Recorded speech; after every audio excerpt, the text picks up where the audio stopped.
नमस्कार, आप देख रहे हैं हमारी खास पेशकश हम तो पूछेंगे। जब लोगों के मन में हो सुलगते सवाल, जब इन सवालों से जुड़ा हो देश का हाल, जब हो हर सवाल के सटीक जवाब का इंतजार, तब हम तो पूछेंगे। हर रोज रात 8 बजे IBN 7 पर सवाल और जवाब का चलेगा दौर। हर रोज 8 बजे 2 सुलगते मुद्दों पर हम अपने खास मेहमानों से बात करते हैं। हम तो पूछेंगे में आज 8 बजे का सवाल है, क्या बिहार में विकास की जगह जाति की राजनीति शुरू हो गई है?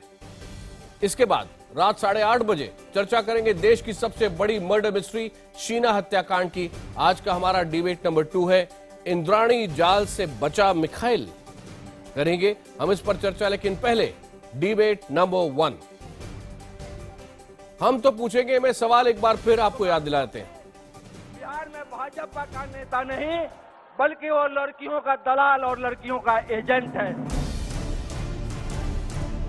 महागठबंधन के मंच पर प्रभुनाथ सिंह को बोलने का मौका यूं ही नहीं मिला। कई मामलों में आरोपी बाहुबली क्षत्रिय नेता प्रभुनाथ पर नीतीश का प्रेम राजपूत वोटों के लिए बताया जा रहा है। कभी अपराधियों और दागियों से दूरी बनाने वाले नीतीश जाति पाति से ऊपर उठकर राजनीति करने का दावा करते हैं, लेकिन मजबूरी देखिए, उनके मंच से, उनकी मौजूदगी में, उनकी सहमति से वही सब हो रहा है जिसे वो कभी कोसा करते थे। ज्यादा फूटे वाला हो लालू को यादव भाई हमारा बैकवर्ड छोड़ने वाला है। अगर छोड़ना है तो बोल दो, कर नहीं छोड़ेगा तो हाथ उठाओ, हाथ उठाओ। साफ है, विकास की राजनीति बिहार में पीछे और जाति की आगे बढ़ने लगी है। मंच से लालू ने मंडल राज का जिक्र कर उन पुरानी यादों को फिर से ताजा करने की कोशिश की। महागठबंधन की जिस रैली को स्वाभिमान नाम दिया गया था, मुख्यमंत्री नीतीश ने उसमें पीएम मोदी के डीएनए वाले बयान को स्वाभिमान से जोड़कर तूल देने की कोशिश की। मैं तो एक स्वतंत्रता सेनानी के परिवार में पैदा हुआ। हमारे डीएनए को वो चुनौती देते हैं जिनके पूर्वजों का देश की आजादी की लड़ाई में कोई योगदान नहीं था, वो हमारे डीएनए को चुनौती देते हैं। महागठबंधन की एकता का प्रदर्शन भी हुआ। शिवपाल और सोनिया भी रैली में पहुंचे। सोनिया ने लोकसभा चुनाव के दौरान पीएम मोदी के 56 इंच के सीने वाले बयान पर चोट की।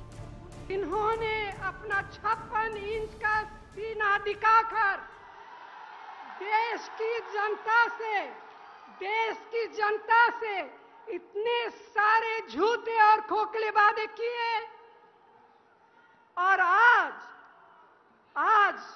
आपसे जो वादे किए जा रहे हैं, क्या आप उस पर विश्वास करेंगे?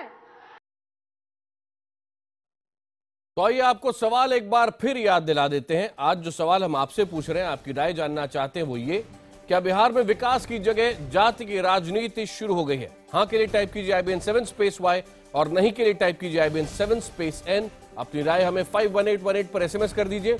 इसके अलावा आप #HTP और #BattleForBihar पर ट्विटर पर भी अपनी राय दे सकते हैं, और फेसबुक पर IBN खबर के पेज पर भी #HTP लगाकर अपनी बेबाक राय हमें भेज सकते हैं। आपकी राय हम इसी शो में दिखाते रहेंगे। स्क्रीन पर आपके नाम के साथ वो आपको नजर आएगी।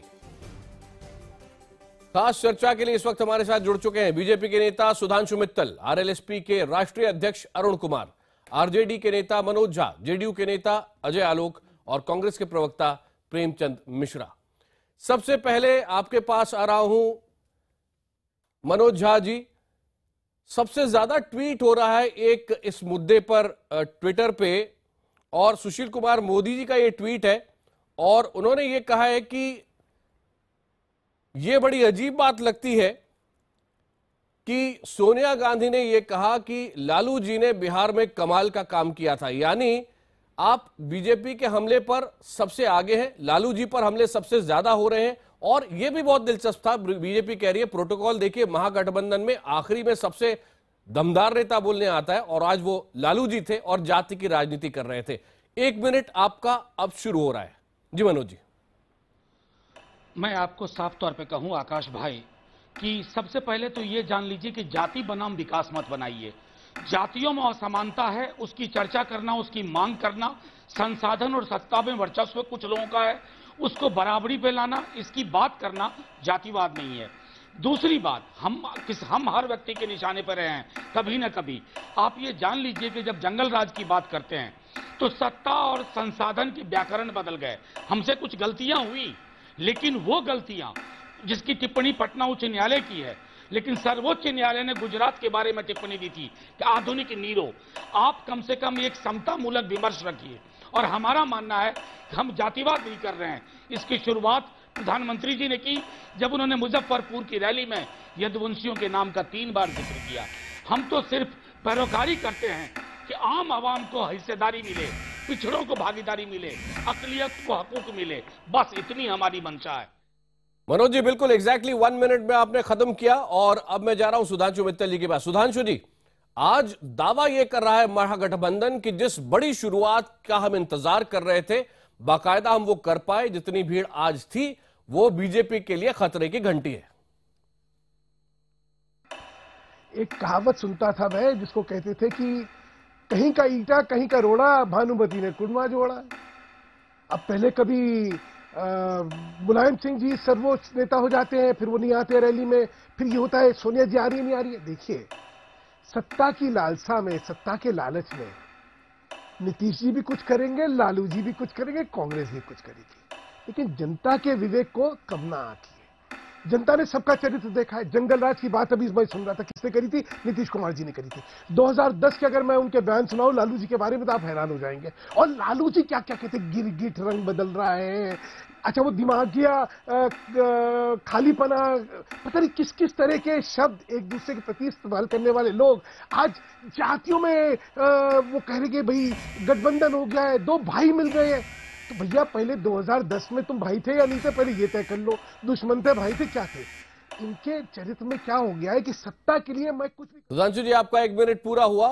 सभी मेहमानों के पास मैं 1-1 मिनट के लिए जा रहा हूं। जेडीयू के नेता अजय आलोक जी, आज नीतीश जी बार बार एक बात कह रहे थे कि झूठे वादे करते हैं नरेंद्र मोदी, लेकिन बीजेपी आपको भी याद दिला रही है, एक समय वो भी था जब आप ये कहते थे, नीतीश जी ये कहते थे कि मैं एक समाजवादी पार्टी का नेता हूं, मैं कुछ भी हो जाए कांग्रेस के साथ कभी नहीं जाऊंगा, साथ ही साथ बिहार को जो स्पेशल पैकेज नहीं देगा उसके साथ कभी नहीं जाऊंगा। जाहिर है आपने भी देखा, आप खतरे में हैं, इसलिए सबके साथ जाना जरूरी है।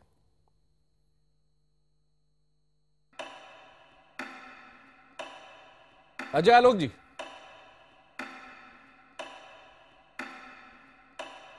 लगता है अजय जी का ऑडियो नहीं आ रहा है। अजय जी, लौटूंगा मैं आपके पास में। कांग्रेस के प्रवक्ता प्रेमचंद मिश्रा इस वक्त हमारे साथ हैं।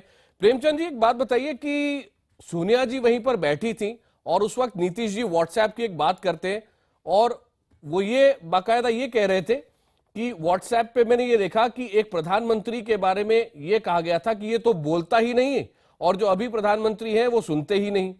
इतना बड़ा आक्षेप मनमोहन जी पर उसी मंच से, और सोनिया जी कुछ बोली भी नहीं, बाद में भी नहीं।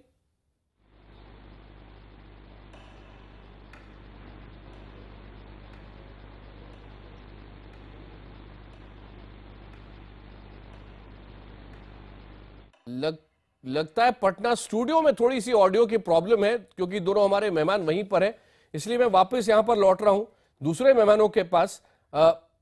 आपके पास आ रहा हूं। जेडीयू में जिस तरह से सारी बातें सामने आ रही हैं, बीजेपी ये भी कह रही है, अजय आलोक जी, लेकिन उनके पास जा नहीं सकते, वो उधर है। मनोज झा सुन पाएंगे हमें? मनोज जी, आप तक अगर आवाज आ रही है तो क्या बीजेपी एक जो बात कह रही है आप उससे सहमत है कि सोनिया गांधी को सबसे पहले प्रोटोकॉल में लाया गया, उसके बाद नीतीश जी को और आखिरी में लालू जी को, यही सीनियरिटी का ऑर्डर एक तरह से महागठबंधन में तय हो गया, ये बीजेपी का कहना है? मैं आपको एक बात कहूं, अगर आपके पास नेतृत्व का सवाल अनसुलझा हो, सीटों का सवाल अनसुलझा हो, कार्यक्रम आपके पास हो नहीं, बिहार विजन हो नहीं, आप कुछ तय करके बिहार के पास जा नहीं रहे हैं, तो आप यही ढूंढिएगा बैठ करके कि कौन पहले बोला, कौन बाद में बोला, कौन तीसरी बार कौन सी कुर्सी पे बैठा, किस कुर्सी से ये राजनीतिक विमर्श नहीं है।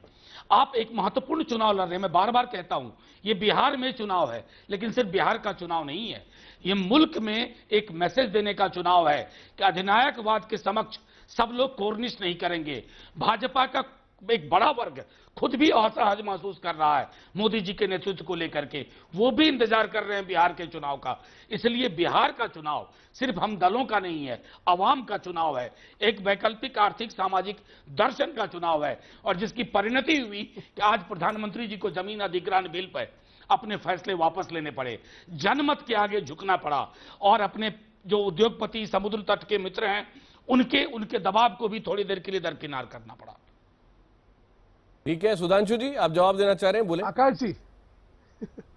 आकाश जी 10 सितंबर 2010 को लालू जी ने नीतीश जी को रणछोड़ कहा था, रणछोड़ भगोड़ा।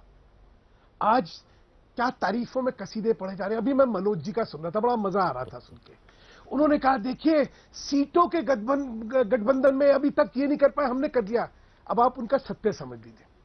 इन्होंने कहा भाई 100 सीटें ये लड़ेंगे, 100 सीटें हम लड़ेंगे, ये कहा ना। 114 सीटों पे जनता दल यू जीती हुई थी, जिसमें 109 इनके अभी भी विधायक हैं। अब मजेदार चीज देखिए वहां पे क्या है, इन 109 सीटों में सिर्फ 30 सीटें ऐसी हैं जिसमें लोकसभा में जब चुनाव हुआ तो आरजेडी से आगे थे ये, बाकी सब में आरजेडी और कांग्रेस इनसे आगे थी। तो अब क्या होगा? अरे भाई ये सिटिंग एमएलए को कैसे सीट दे देंगे, क्योंकि यहां तो आरजेडी जीती थी लोकसभा में और कांग्रेस जीती थी। अभी क्या घमासान मचने वाली है, क्या सिर्फ उठाबल्ला होने वाली है, अभी देखते जाइएगा। इनमें हिम्मत नहीं होगी। आपने हमला किया, मनोज जी के पास जवाब के लिए जाऊंगा, लेकिन पहले अरुण कुमार जी इस वक्त हमारे साथ हैं, आरएलएसपी के राष्ट्रीय अध्यक्ष। अरुण जी, जहां तक यादवों का सवाल है, वो आज एक तरह से लालू जी ने पूरे दिखाने की कोशिश की कि वहां तो एक मुश्त उनके पास वोट आ रहा है, कुर्मियों के और उनसे जुड़ी जातियों के वोट नीतीश जी के पास आ रहे हैं। ऐसे में आपकी जगह कहां बनेगी? आपको वोट काटने वाली पार्टी के रूप में तो देखा जा रहा है, पर आपको जिताने के लिए कोई सामने आएगा, इस पर महागठबंधन के कई नेता सवाल उठा रहे हैं। नहीं, ठीक बात कह रहे हैं। लालू जी, नीतीश जी अलग अलग जब थे, नीतीश जी सत्ता में थे, बीजेपी से अलग हुए तो 40 सीट पार्लियामेंट में लड़े थे। हम काटने वाले हैं कि जोड़ने वाले हैं? तो नीतीश कुमार कहा करते थे ये 1.5 लोगों की पार्टी है।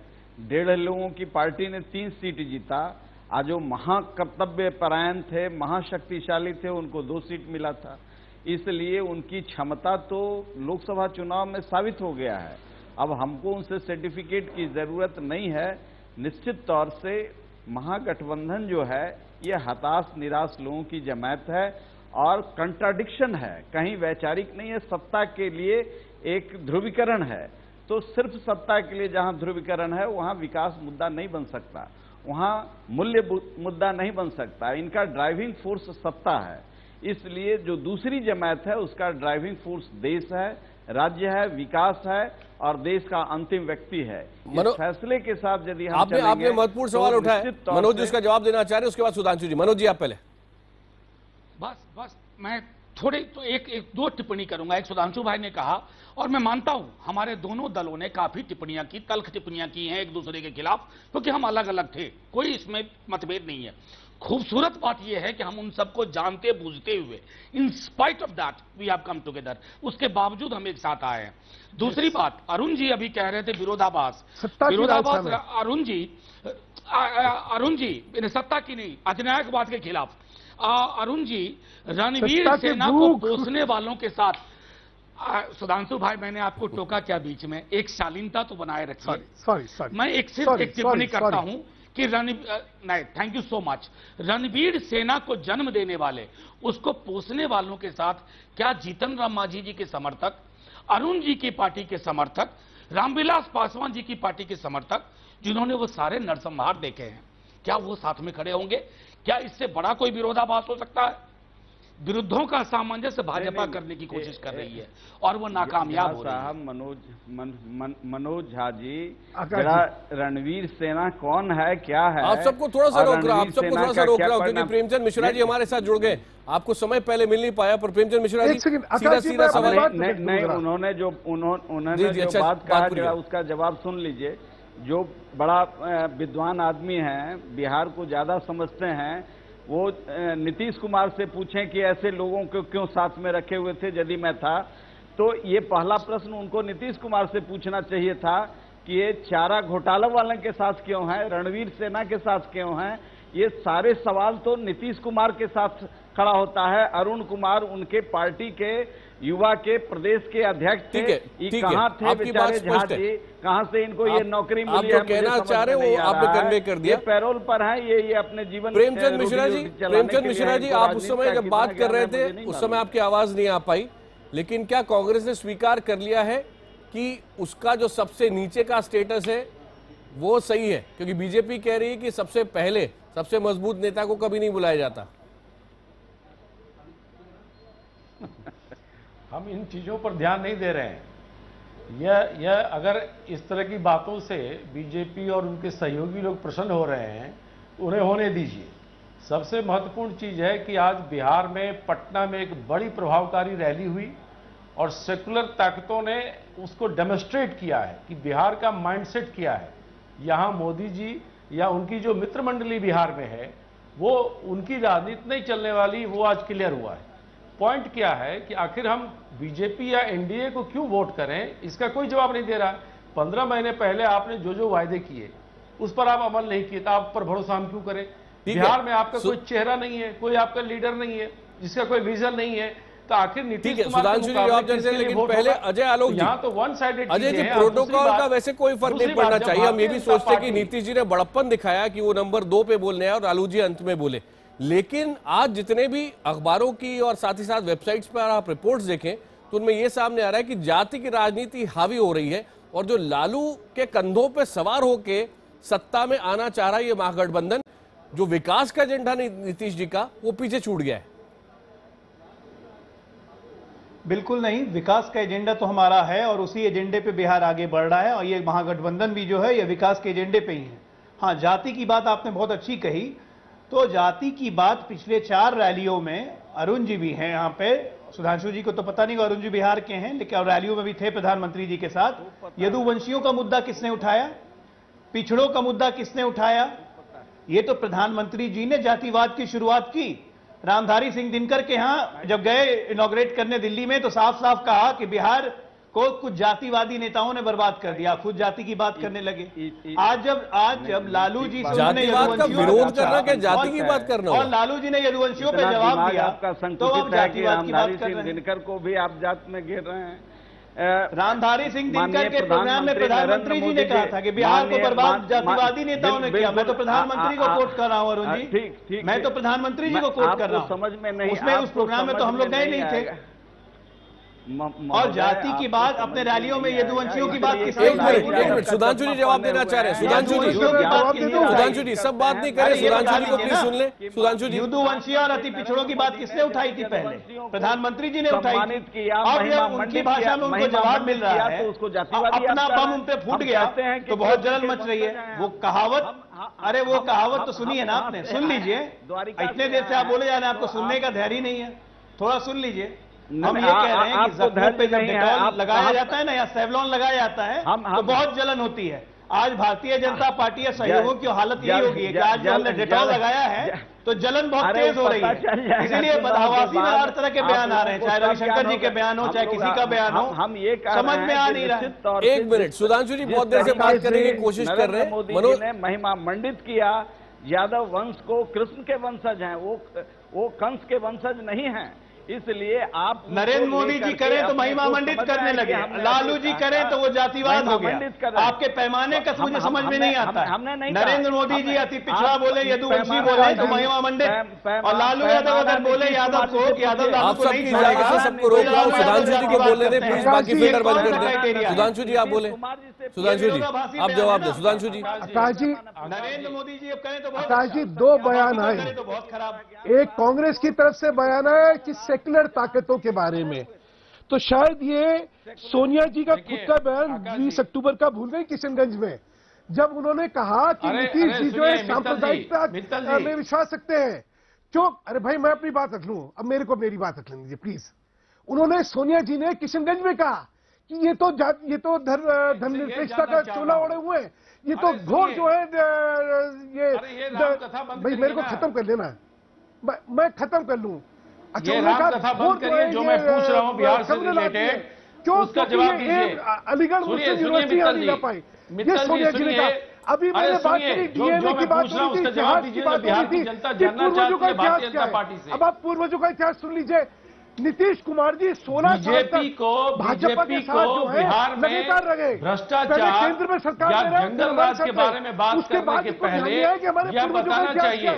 अरे सुनिए, अरे राम कथा इनको बंद कराइए आकाश जी। ये क्या कथावाचक की तरह बोले जा रहे हैं? ऐसे तो डिबेट नहीं हो पाएगा ना। मुझे तो अपनी जो मैं जानना चाहता हूं इनको कहिए, उसका जवाब दे भारतीय जनता पार्टी। बोले थे, मैं नहीं बोला, मुझे बोलने नहीं दीजिए। अरे सुनिए ना, प्लीज मुझे बोलने दीजिए। आप ये राम कथा बंद करिए, आप जो राम कथा को बंद करिए और जो मैं पूछ रहा हूं उसका जवाब दीजिए।